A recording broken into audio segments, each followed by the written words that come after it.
Jennings. I'm quite happy to be here. Thanks very much for the invite. If you don't like anything I say, please let me know. And if you do like what I say, then please also let me know. And if you're indifferent, well, okay, leave it at that. Right. It's all modern nowadays. Used to work with paper. Anyway, this first poem is about trying to get to sleep. It's called Here I Lie. Here I lie awake. No sleep comes for goodness sake. Counting the seconds as in a trance, watching the clock face hands advance. Listening for sounds of warning, creaking stairs, a burglar yawning. Leaves are blowing, occasional window tap. Storm is brewing, distant thunderclap. Imagination runs and runs amok. The half-heard tick of a clock going tock. Maybe sleep comes if I'm watering the plants in the large greenhouse of two of my aunts. And every day my clothes are getting smaller, especially in the waist. I'm no taller. Am I Alice in a looking glass through, or joining Aslan in a wardrobe zoo? Now maybe Big Ernie provides surprise in the post. Open a small brown envelope whilst I'm eating my toast. Enough to pay the service bills for the car, or a short or long journey, perhaps to Venezuela. Feeling I can fly by power of will, screw the eyes tight, hover beyond windowsill. One of man's evolved and forgotten talents, just a matter of latent skill, a smidgen of balance. And check out the neighbour's shed light on the cat. Poor Moggy's hair, no longer a soft mat. Back highly arched, exemplary Pilates move. If I had any empathy, I would have coat smooth. Any reverie interrupted by noise, and noise in the house. Something falling over, cluttered. I'm not very house proud. Listening carefully, footfalls so slight, nothing very malignant. It's a mouse going by, right? The covers are loose, and loose open to the knee. Culprit is the fidget sleeping next to me. And thoughts get more random, comatose at last. Nothing to add, but it's bacon and marmalade for breakfast. Now, when we were young, it's easy to get to sleep because our mums and dads came and gave us nursery rhymes and read stories to us. Sometimes they slept before we did, but anyway. I've started to write a book called Nursery Modern Times, which takes original nursery rhymes and makes them into a modern format. And one of which is called As I Was Going by Charing Cross. Charing Cross is an area and a station in London. So as I was going by Charing Cross, I saw a man I thought my boss.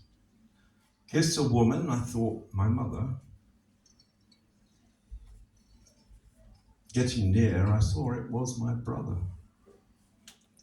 This is annoying.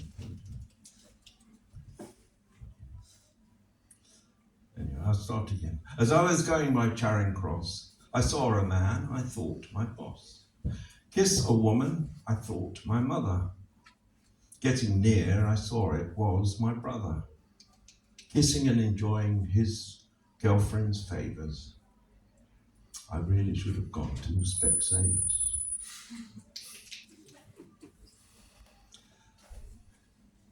And talking of girlfriends,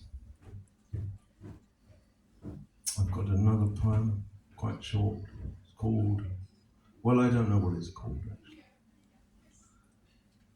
Across the dining room, glances winking like lights behind the swaying trees.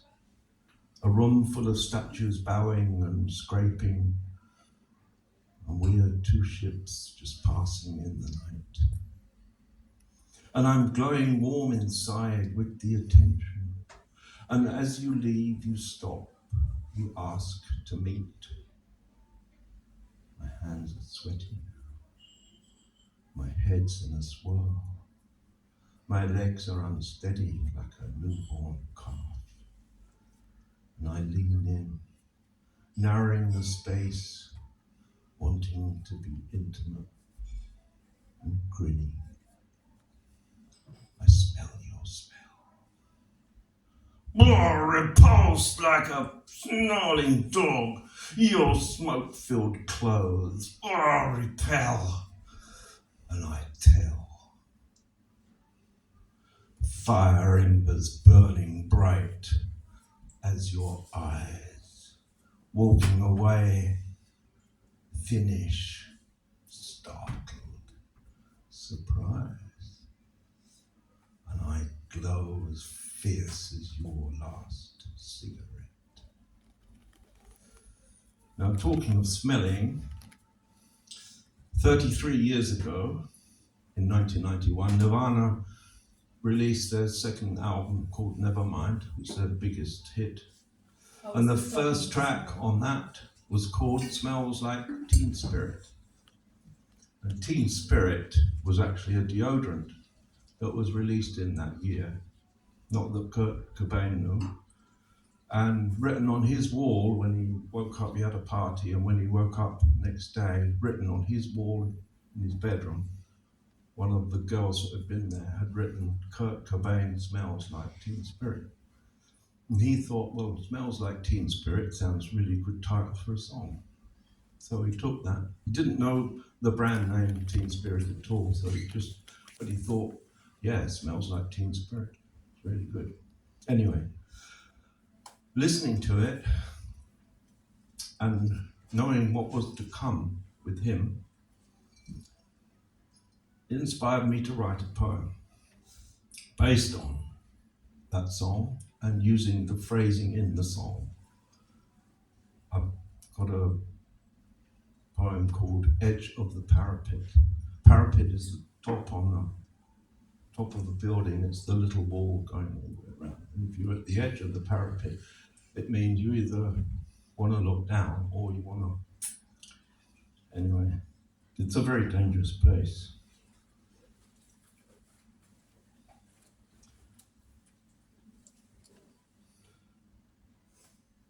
So here I am with my friends, all alone in the end, down the barrel of discontent, seriously no meaning meant.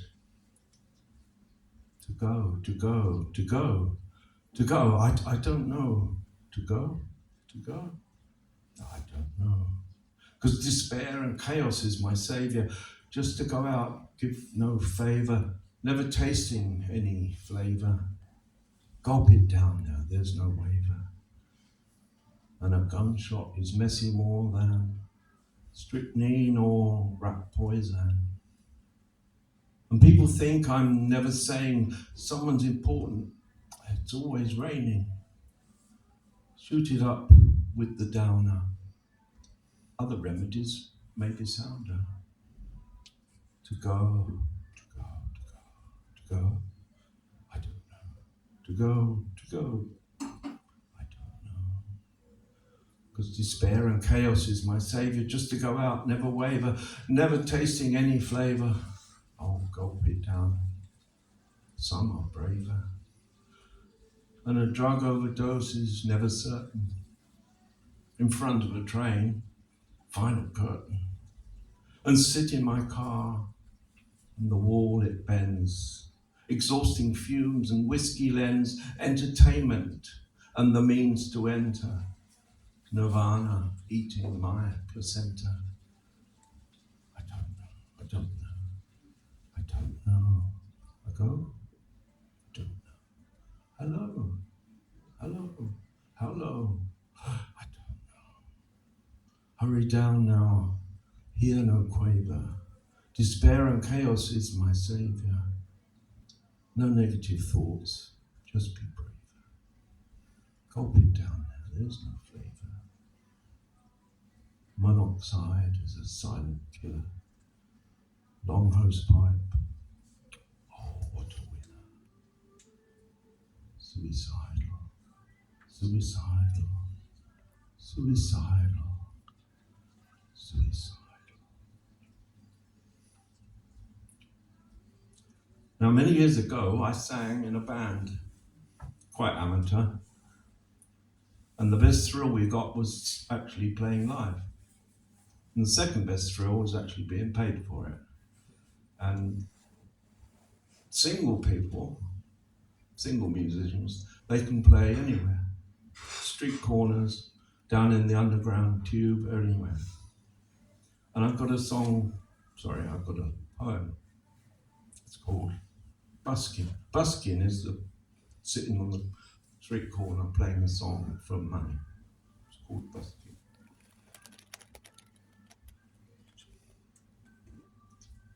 Sorry.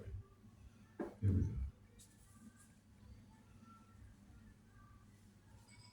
So I'm travelling along the tube in some cold blue steel, and it sounds like ZZ. It's just got that feel. Well, that's pretty ironic and actually not very real. No need to be afraid, I'm just trying to get a meal. Busking.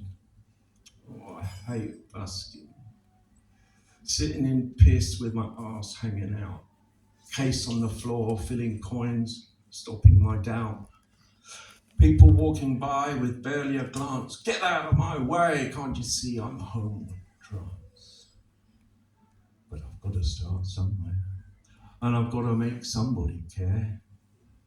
And getting moved on for pennies a day. It's not an easy job for paying your own way. Sometimes appreciated, but usually kept at bay. And you have to be wedded and dedicated to play.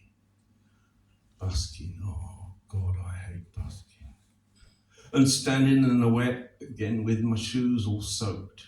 Trying to sing a song like a happy bloke. Not much rhythm, but I'll do my best.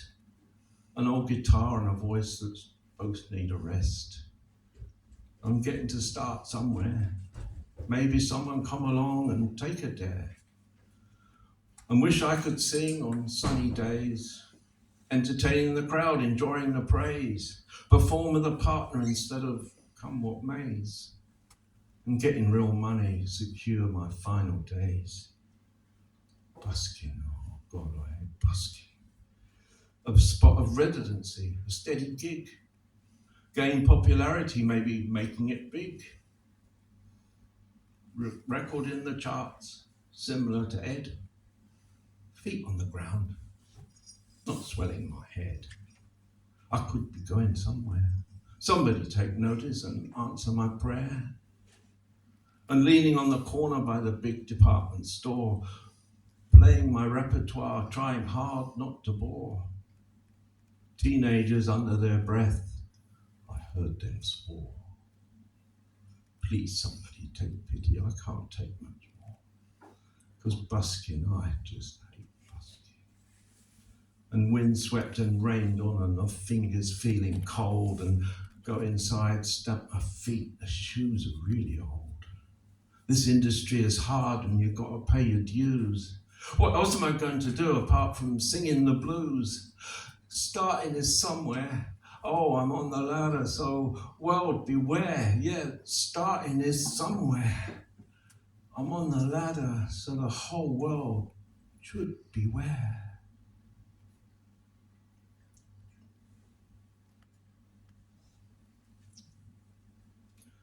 Now, in an English school playground, first question, one of the early questions, certainly in my childhood, was, always trying to tell jokes with each other and trying to baffle people. And one of the questions was, why did the chicken cross the road? I mean, it's a question that has no answer really. Why do chickens cross the road? And they should be in their pen, they should be in a home in the farmhouse. Anyway. But the answer, which is equally as bad, is to get to the other side. So why did the chicken cross the road? To get to the other side. And this joke, if you like, started off a whole series of other jokes using different other animals and people, and always this question, why did somebody cross the road? Another one was, why did the hedgehog cross the road? Those little animals. There's a lot in England. Actually, there's a lot on the road still because they got flattened by the cars. But why did the hedgehog cross the road? And the answer is, they've gone to see their flatmate. Okay, just a double pun on that. And then, come 1997, Princess Diana had her unfortunate accident, and the morning after the accident, it happened in the night, and the morning after the accident, the first joke started coming in England, and it was, why did Diana cross the road? And the answer was, because she wasn't wearing a seatbelt. Okay, and it's not being callous, it's just our way of dealing with tragedy and tragic events. And another tragic event is what's happening in the Ukraine at the moment. And Putin threatening nuclear war. And I've written a little poem about nuclear war, or nuclear winter actually, as the after effects. Nuclear winter wipes us out. Most would be no more. And the survivors would not want to go on living. So what had it all been for? Revenge or pride or lack of respect? How silly those words sound. Certainly not a reason for striking out or raising Mother Earth to the ground. So forget your films about foraging for food. It will be all contaminated bad. Radiation kills and poisonous through millions of years. No humans. Very sad. Now, there's a fabulous book on the subject by a man called Neville Shute, written in the 50s, called On the Beach. There's the film of it as well. And the premise is there was a nuclear war in the Northern Hemisphere, wiped out all the people. And he was in the Southern Hemisphere in Australia, on the beach. And slowly evolves and he gets into a submarine. I won't go into the whole story. Anyway, the outcome of it is the radiation will kill everybody because it comes from the Northern Hemisphere down to the Southern Hemisphere and wipes everybody out anyway.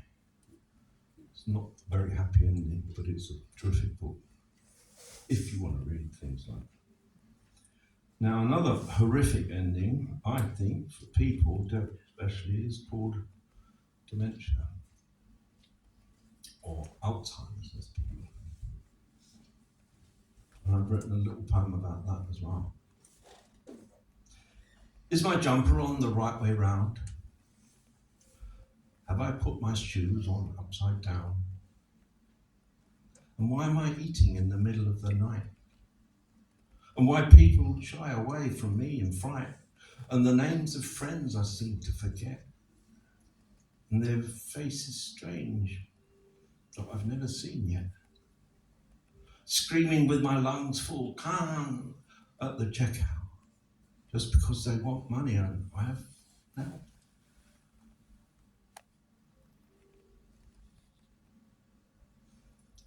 Led away to the institution. It's not my fault. Dementia comes quicker than you ever could thought. It's only forgetting, and that's not too bad. But the not looking after myself, well, that's rather sad. And I sink more into the past and relive my life. My present day care is the duty now of someone else's wife. I shan't say goodbye, because in the end, who to? I won't know the end, nor who's there, nor who.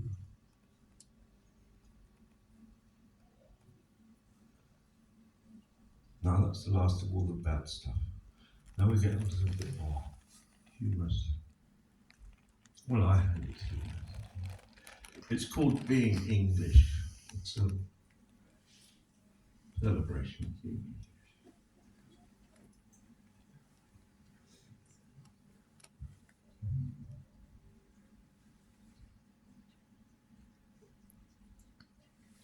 Now the Spanish have got the sunshine, and the French have got the wine. Now I'm not a xenophobe, by the way. Okay? And the Swiss have got their clocks, all your money and all mine. And the Norwegians have serial killers who kill 96 people at a time. And the Irish have the Blarney, and the thrifty Scots their Burns and whiskey. And the Welsh are privileged to have Snowdonia, and we are, not to hear their choirs. And the Northern Irish like the English, as long as they are orange. But the Southern Irish blow our soldiers up with detonators and wires. And now the Italians, they love their mamas, their roads and their cars, and the Dutch love their drugs, being frugal and being in bars. And the Belgians, they make chocolates and drink monastic beer. And the Russians are best at making many people disappear. And the Poles, they love hard work on your kitchen and extension. And the Danes export their dairy, but Heineken need never get a mention. And the Swedes have blonde women and speak a language no other can fake. And the Finns, well, you love your sauna, salmiakki, and cottages by the lake. And the Germans, they wear lederhosen and reserve beach lounges early morn. And the Austrians, they have Mozart, Zaccaporta, and on skis, many are born. And the Portuguese used to discover far-off places. Now many travel there for their magnificent port, golf courses, and all those sardines to share. But the English, we drink delightfully warm beer and many, many cups of tea, and rejoice that we're not foreigners, wherever we happen to be. Now, one of the nations I didn't mention there were the Americans, who are our cousins from across the pond, so we're told. And we're supposed to have a special relationship with them. Yeah. And I think that will change come January if Trump comes in again.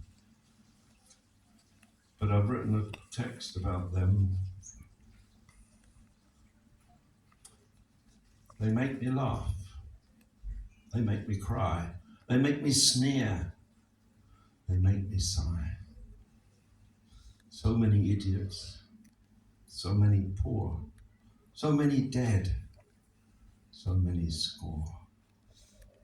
I try not to judge. Try not to creep. Try not to listen. Try not to weep. It's too much land, too much work, too much arrogance, too much being a bird. Why so fat? Why so big? Why so religious? Why so a prig? You could be good. You could be bad. You could be silent. You could be mad. Half are in the middle, and half are on the coast.